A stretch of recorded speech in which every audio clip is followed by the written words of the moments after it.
Bab 23. Kevin duduk terdiam di depan ruang istirahat para dokter. Dia sudah mendengar cerita Ayumi tentang apa yang terjadi padanya hari ini. Emosi membakar dadanya.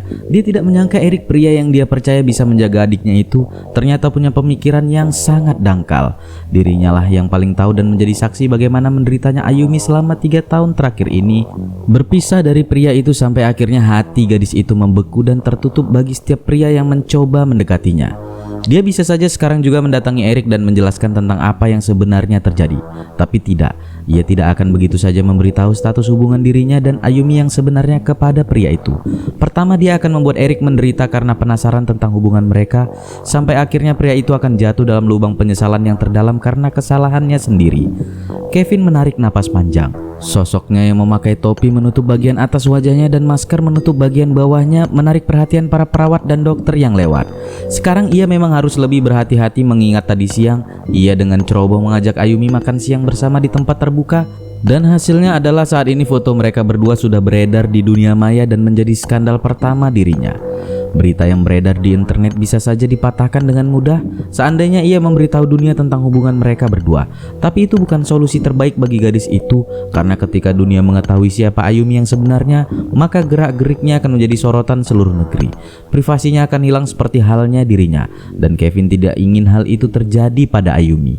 Kevin memejamkan mata memikirkan rencana yang tentu saja akan berakibat fatal kepada Ayumi, mengingat dia pasti akan menjadi sasaran para wartawan dan juga fansnya beberapa hari ke depan.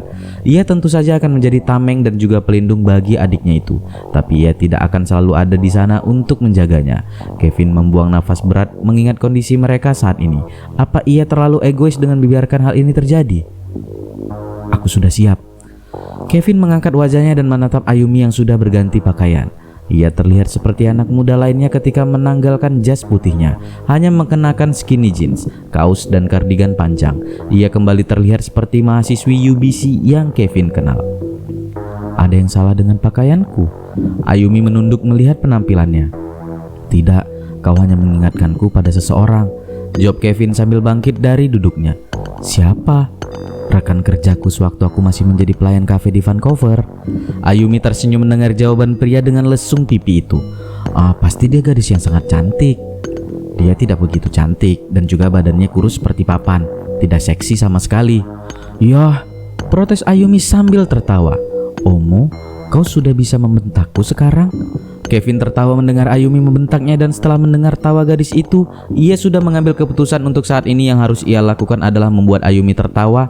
Setelah itu baru ia akan memikirkan jalan keluar tentang gosip di internet dan juga tentang Erik, tanpa harus melukai gadis itu. Dan tanpa keduanya sadari seseorang tengah memperhatikan mereka, hatinya kembali bergetar ketika melihat tawa itu. Tawa yang selama ini ia rindukan bahkan di saat ingatannya hilang. Tawa yang dulu selalu menular padanya, tawa yang dulu mewarnai hari-harinya, tawa yang dulu miliknya, tapi sekarang tawa itu bukan lagi untuknya. Rupanya sekarang kau sudah kaya, bisa mentraktirku di tempat mahal seperti ini, ucap Ayumi sambil tersenyum menggoda Kevin yang duduk di hadapannya. Saat ini mereka berada di salah satu restoran sashimi terkenal di daerah Haunande, yang merupakan pusat kota Busan di mana hotel-hotel mewah, perkantoran dan mal berjajar di sepanjang pinggir pantai. Begitu pula dengan rumah sakit tempat Ayumi bekerja yang berada tak jauh dari tempat mereka makan saat ini. Apa kau baru mengetahuinya? Aku sekarang adalah seorang idol terkenal, jadi sekarang aku banyak uang, jawab Kevin menyombongkan diri yang membuat Ayumi tertawa. Maka dari itu, kau harus makan yang banyak supaya punya kekuatan untuk menghadapi pria kurang ajar itu besok, lanjutnya sambil mengambil potongan ikan segar dan memberikannya kepada gadis itu untuk dimakan. Dengarkan aku, kau harus banyak makan ikan supaya kulitmu bagus dan terlihat cantik. Ayumi tersenyum mendengar ucapan Kevin. Bagaimana kau tahu?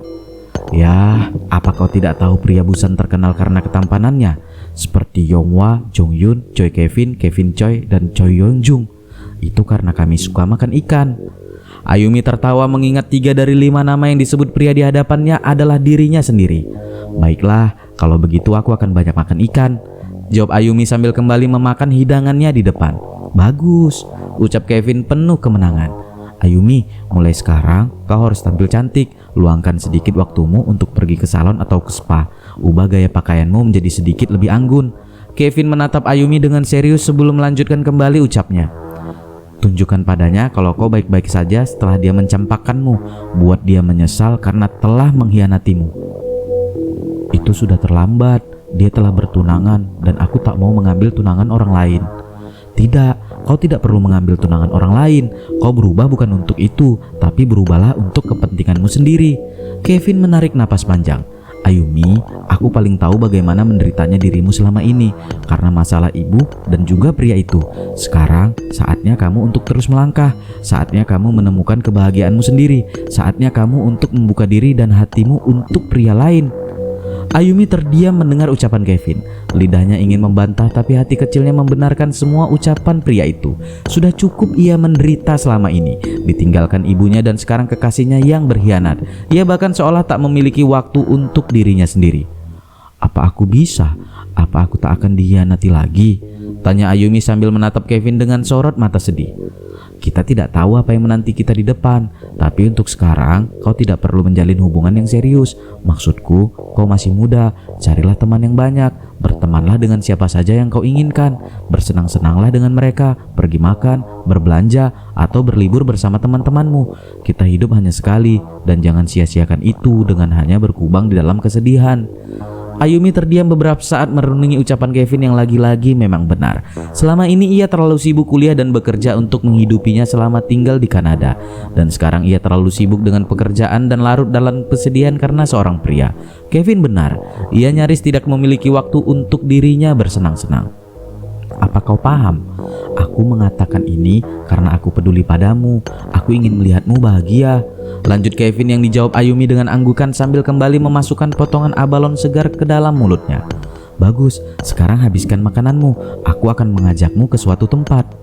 Kemana? Rahasia, Kevin berkata sambil tersenyum penuh misterius.